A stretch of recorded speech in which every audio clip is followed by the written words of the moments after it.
Do you know that intermittent fasting does not necessarily mean skipping breakfast? Do you know that you can have a healthy breakfast at 7 or 8 a.m. while doing intermittent fasting? Do you also know that you can have some tea during intermittent fasting? I know, I know it all sounds too good to be true, right? Stay till the end of this video and I'll explain just how. Hey loves, welcome.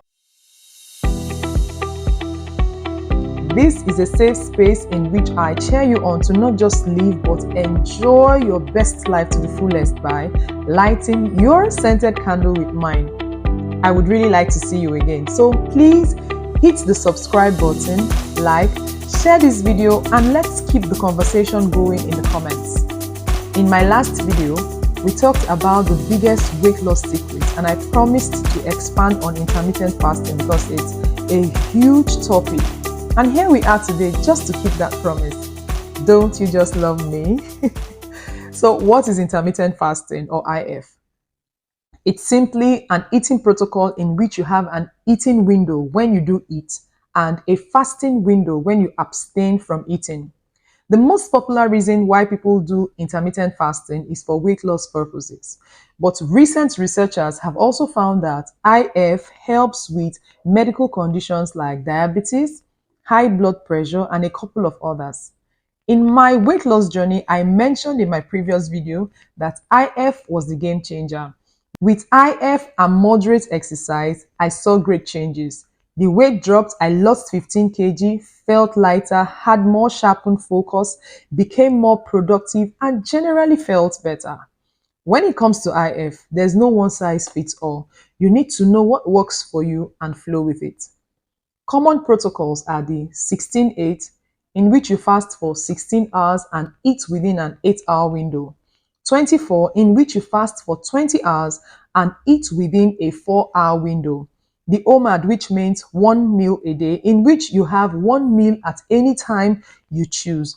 Then there's also the alternate day fasting, in which you rev things up by eating one day and leaving out the next. This might sound scary and impossible for a newbie, but trust me, I did it for a few years and my results were great. I also know some people who have intermittently fasted for years and they're seeing fantastic results. Besides, why are you guys scared? A lot of you guys usually do 40 days fasting in the beginning of the year and you're still good, right? From my research, however, I would recommend you get medical counsel from healthcare professionals if you have pre-existing health issues. You might need additional guidance to suit your condition, as what I'm sharing is from my personal experience. So let me explain the eating protocols a bit more.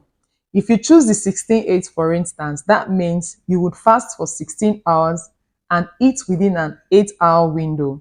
Not continuously eating for 8 hours, but eat within 8 hours. So if your last meal was 7 p.m. the night before, you actually get to sleep during most of your fasting hours. 16 hours from 7 p.m. would be 11 a.m. the next day. So your eating window starts at 11 a.m. the following day. This then allows you eat from 11 a.m. to 7 p.m. again, then rinse and repeat. If you choose the 24 protocol, however, and your last meal was at 7 p.m. the night before, your fasting window will end at 3 p.m. the following day. At this point also, your eating window starts at 3 p.m. and closes again at 7 p.m. In the beginning of this video, I mentioned you can have breakfast at 7 or 8 a.m. if you want while on intermittent fasting.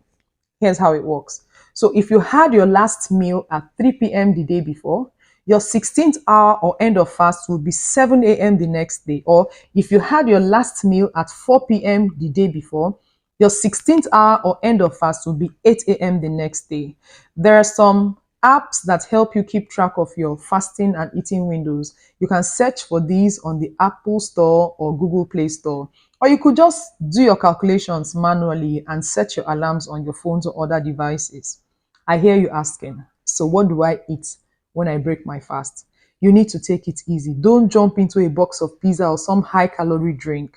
You can start with a few seeds, nuts, homemade granola, or fruits. Please don't go and swallow fufu and come and tell me that you're not seeing results, because even me, you know you're not going to see good results.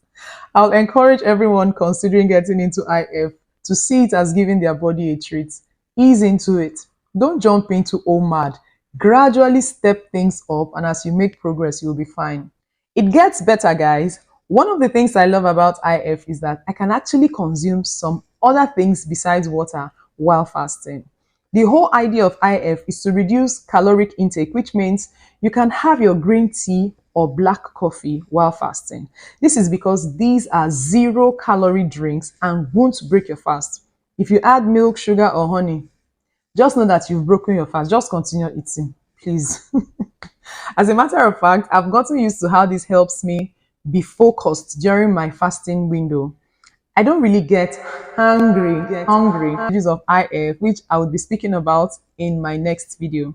I don't want to burden you with too much information. Digest this and let me know in the comments what your experience has been.